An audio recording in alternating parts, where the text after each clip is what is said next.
میرے گھر والوں کو دھمکیاں دی جا رہی ہیں، میرے گھر پہ چھاپے مارے جا رہے ہیں، مجھے جان سے مارنے کی دھمکیاں دی جا رہی ہیں۔ میں دیار غیر میں بیٹھا ہوا ہوں، اپنی سرزمین پہ قدم نہیں رکھ سکتا۔ میں پچھلے 2 سال سے حالت جنگ میں ہوں، مجھے اب کسی جنگ سے ڈر نہیں لگتا۔ دوستو، عمران خان کے پیارے دوست اور پی ٹی آئی لیڈر کے قتل کے بعد خان صاحب ان کے جنازے پر پہنچ گئے۔ 12 گھنٹے کے لیے سپریم کورٹ چیف جسٹس نے خان صاحب کو جگری دوست کے جنازے میں شرکت کرنے کی اجازت دے دی۔ کی بوڑھی والدہ نے روتے ہوئے خان صاحب کو قاتلوں کے بارے میں کیا کہا، اس ویڈیو میں مکمل دل چھو جانے والی ویڈیو بھی آپ کے ساتھ شیئر کریں گے۔ دوستو، خان صاحب کے میں میاں کے جلسے میں جاؤں تو تم مجھے کچھ نہیں کہو گے، عمران کے جلسے میں جاؤں تو تم مارو گے کیا؟ تمہاری مرضی سے چلوں یہ چاہتے ہو؟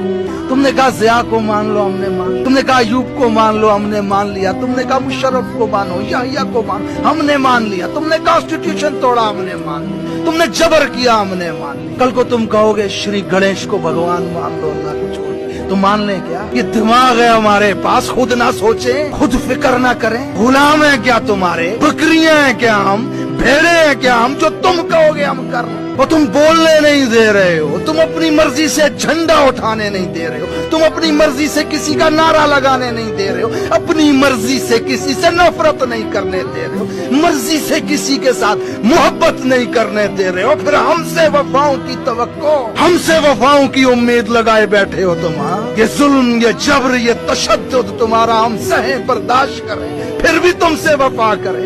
تم وفا کا ایک قدم بھی نہ اٹھاؤ ہمارے سے، ہم ہی پہ ظلم کرو، ہم ہی پہ تشدد کرو۔ کی ایک جھلک دیکھنے کو پہنچ چکا ہے۔ جیسا کہ آپ جانتے ہیں، خان عمران خان کے بہادر اور ناڈر سپاہی تھے، جنہیں آج 15 گولیاں مار کر بے دردی سے شہید کر دیا گیا ہے، جس کی خبر سنتے ہی عمران خان اٹیالہ جیل میں شدید غمزدہ اور دل برداشتہ ہونے کے بعد تعزیت کرنے ان کے گھر پہنچ گئے ہیں۔ جیسا کہ آپ کو پتا ہے کہ خان صاحب اپنے پی ٹی آئی کارکنان اور لیڈر سے بے حد محبت اور عقیدت رکھتے ہیں، اسی وجہ سے یہ وہی طاقتور ہیں جنہوں نے آپ کو ناحق سزا دلوانے کے بعد میرے شیر جیسے بیٹے کو قبر تک پہنچا دیا ہے۔ اللہ ان سے حساب ضرور لے گا۔ دوستو، اس حوالے سے اپنی رائے کا اظہار کمنٹ سیکشن میں دیں۔ ویڈیو اچھی لگے تو لائک کریں اور اس چینل کو سبسکرائب کریں۔